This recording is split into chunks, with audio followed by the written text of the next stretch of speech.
ఈ శ్వాసకోశ సంబంధమైన వ్యాధులు చాలా వరకు మనము రాకోకుండానే మనం నివారణ చేసుకోవచ్చు. ఈ నివారణ చేసుకోవాలంటే మనం పాటించాల్సిన జాగ్రత్తలు ఏమిటి? ఫస్ట్ మనము ఆహార నియమాలు, తర్వాత మన జీవన విధానం. జీవన విధానం అంటే రెగ్యులర్ గా ఎక్సర్సైజ్ చేయడము. ఎక్సర్సైజ్ లో వాకింగ్ అనండి, జాగింగ్, సైక్లింగ్, ఇవి కాకోకుండా ప్రాణాయామం కూడా చేయవచ్చు. తర్వాత ఒబియసిటీ అంటే స్థూలకాయం లేకోకుండా చూసుకోవడము. తర్వాత మనకి ఆహార నియమాలు.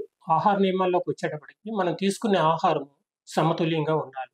ఎస్పెషల్లీ ఈ శ్వాసకోశ సంబంధించిన వ్యాధులకు వైటమిన్ సి ఒకటి, వైటమిన్ డి ఒకటి, మినరల్స్ సమపాలలో తీసుకుంటే మనకి రోగ నిరోధక శక్తి పెరుగుతుంది. దానివల్ల రోగాల బారిన పడకుండా ఉంటాము. ఇవి కాకుండా మనము నిద్ర, ప్రతిదానికి కూడా నిద్ర అనేది ఒక ముఖ్య కారణంగా మనం చెప్పుకుంటాం. రోజుకి కనీసం 7 నుంచి 9 గంటల వరకు సౌండ్ స్లీప్ లో ఉండాలి. తర్వాత స్ట్రెస్ లేకోకుండా ఉండాలి, అంటే మానసిక ఒత్తిళ్లు లేకుండా ఉండాలి. ఇవి జీవన విధానంలో మార్పు. తర్వాత మనం పాటించే శుభ్రతలు. ఈ శుభ్రతలోకి వచ్చేటప్పటికి ఒకటి హ్యాండ్ హైజీన్, చేతులు శుభ్రంగా ఉంచుకోవడం. తినేటప్పుడు ప్రతిసారి కూడా చేతులు శుభ్రంగా కడుక్కోవాలి. రెండవది, ఈ శుభ్రంగా లేని చేతులు మనకి ముఖానికి రాసుకున్నా, లేకపోతే ముక్కుకి తగిలినా, కళ్ళకి తగిలినా, నోట్లోకి వెళ్ళినా ఈ క్రిములు మనకి శరీరంలోకి ప్రవేశించడానికి అవకాశం ఉంది.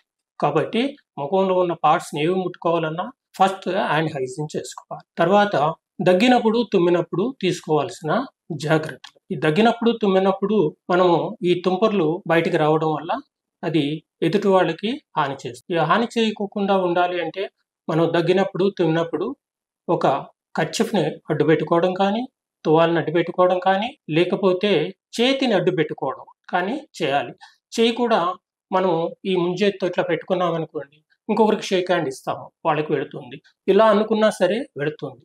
ఇది ఎప్పుడు కూడా ఈ మోచేతి మీద మనము ఆ స్లీవ్స్ మీద, షర్ట్ ఉన్న చేతుల మీద మనము తుమ్మినా దగ్గర అడ్డు పెట్టుకుంటే ఆ తుంపర్లన్నీ దాని మీద ఉండి బయటికి స్ప్రెడ్ కాకుండా ఉంటాయి. ఇది కాఫ్ హైజీన్. తర్వాత పరిసరాల శుభ్రత.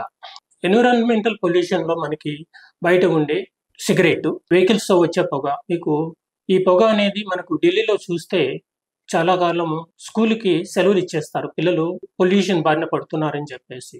కాబట్టి ఈ పొల్యూషన్ అనేది తగ్గించుకోవాలి.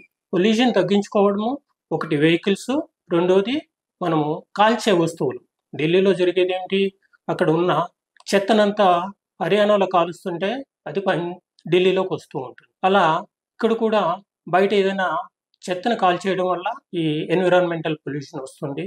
దానివల్ల కూడా శ్వాసకోశ సంబంధమైన జబ్బులకి బారిన పడడానికి అవకాశం. తర్వాత కెమికల్స్. ఈ కెమికల్స్ వచ్చేటప్పటికి చాలా ఘాటైన వాసన ఉండే కెమికల్స్, దానికి ఎక్స్పోజ్ అయినప్పుడు కూడా ఈ రెస్పిరేటరీకి సంబంధించిన వ్యాధులు వస్తాయి. తర్వాత మనము పెస్టిసైడ్స్, చల్ల వేసే పురుగు మందులు, అవి చేసినప్పుడు కానీ, పెయింట్లు వేసినప్పుడు కానీ, లేకపోతే కెమికల్ ఫ్యాక్టరీస్లో పనిచేసినప్పుడు కూడా వాటికి ఎక్స్పోజ్ అవ్వడం వల్ల కూడా మనకి ఇవి వస్తాయి. అవి రాకోకుండా ఉండాలి అంటే ఒకటి మాస్క్ ధరించడము, రెండోది వాటికి సంబంధించిన రెస్పిరేటర్స్ అని ఉంటాయి, అది ముఖానికి కట్టుకుని ఆ కెమికల్స్లో పనిచేయాల్సి ఉంటుంది. అందుకనే మనకి స్మోక్లెస్ చుల్లాస్ అని, అంటే పొగరాని పొయ్యలు, ఇటువంటివన్నీ కూడా తీసుకురావడానికి కారణం ఏంటంటే దాన్ని తగ్గించడం కోసం. తర్వాత మనకి ఇంట్లో వాతావరణం పరిశుభ్రత. వెంటిలేషన్ అనేది ముఖ్యం. వెంటిలేషన్ అంటే గాలి, వెలుతురు. ఈ గాలి, వెలుతురు వల్ల చాలా వరకు క్రిములు ఇంట్లో తగ్గుతాయి. తర్వాత ఇంట్లో ఉన్న పరిశుభ్రత అంటే ఇంట్లో ఉండే దుమ్ము, ధూళి, గోడల మీద ఉండే ఫంగస్ అంటే శిలీంధ్రాలు అంటాము, అవన్నీ కూడా ఎప్పటికప్పుడే మనము క్లీన్ చేసుకోవాల్సి ఉంటుంది. వ్యక్తిగత పరిశుభ్రత, ఇంటి యొక్క పరిశుభ్రత. ఇవి కాకుండా సిగరెట్ తాగడం వల్ల కూడా ఎక్కువ మందికి వ్యాధిని బారిన పడుతూ ఉంటారు. సిగరెట్ తాగడం వల్ల ఒక ఊపిరితిత్తులకు సంబంధించిన దగ్గు, ఇదేగా క్యాన్సరే కాకుండా మిగతా భాగాల్లో క్యాన్సర్ కూడా ఈ సిగరెట్ అనేది ముఖ్య కారణంగా చెప్తూ ఉంటాం. కాబట్టి వెంటనే మనము ఆ స్మోకింగ్ని ఆపేసేయాల్సి ఉంటుంది. ఆ స్మోకింగ్ వల్ల కాల్చే వాళ్ళకే కాకుండా ప్రక్కనే వాళ్ళకి కూడా, అంటే ప్యాసివ్ స్మోకింగ్ వాళ్ళకి కూడా వస్తూ ఉంటుంది. ఇకపోతే కొన్నిటికి మనం జనసాంద్రత ఎక్కువ ఉన్న చోటకి మనం వెళ్ళినప్పుడు ఒకరి నుంచి ఒకరికి ఈ ఇన్ఫెక్షన్ స్ప్రెడ్ అవ్వడానికి అవకాశం ఉంటుంది.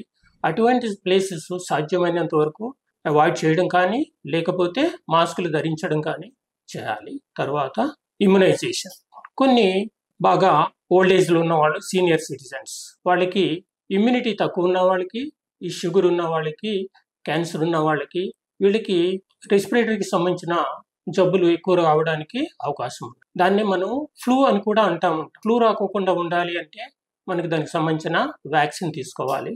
మనకి 3 రకాల వ్యాక్సిన్స్ అవైలబుల్ ఉన్నాయి. ఒకటి ఫ్లూకి సంబంధించిన వ్యాక్సిన్, రెండోది నిమోనియాకి సంబంధించిన వ్యాక్సిన్, మూడోది COVID-19కి సంబంధించిన వ్యాక్సిన్. ఈ 3 వ్యాక్సిన్స్ కూడా తీసుకోవడం వల్ల వాటి బారిన పడుకోకుండా మనం మనల్ని కాపాడుకోవచ్చు. వీటన్నిటికన్నా కొంతమందికి ఆస్తమా ఉంటుంది, సిఓపిడి ఉంటుంది. వాళ్ళు ఏం చేస్తామంటే క్రమంగా మందులు వాడాలి. క్రమంగా వాడకపోతే అవి ఎప్పుడూ తిరగబడుతూ ఉంటాయి. క్రమమైన పద్ధతిలో మందులు వాడడము ఒకటి, కరెక్ట్ అయిన మందులు వాడడము రెండవది. మూడవది వచ్చేటప్పటికి అది ఎప్పుడైతే సిమ్టమ్స్ కనిపిస్తూ ఉంటాయో వెంటనే డాక్టర్ని కలవాల్సి ఉంటుంది. ఈ సిమ్టమ్స్ ఏముంటాయి? ఒకటి దగ్గు, ఆయాసము, ఛాతీ నొప్పి, తర్వాత నీరసము, జ్వరము. ఇవన్నీ ఉన్నప్పుడు వెంటనే మనము డాక్టర్ని సంప్రదిస్తే దానికి సంబంధించిన నివారణోపాయాలు కానీ, లేకపోతే వైద్యం కానీ ఇమీడియట్గా దొరుకుతుంది. ఈ విధంగా మనము ఊపిరితిత్తులకు సంబంధించిన వ్యాధుల బారిన పడుకోకుండా మనల్ని మనం కాపాడుకోవాలి.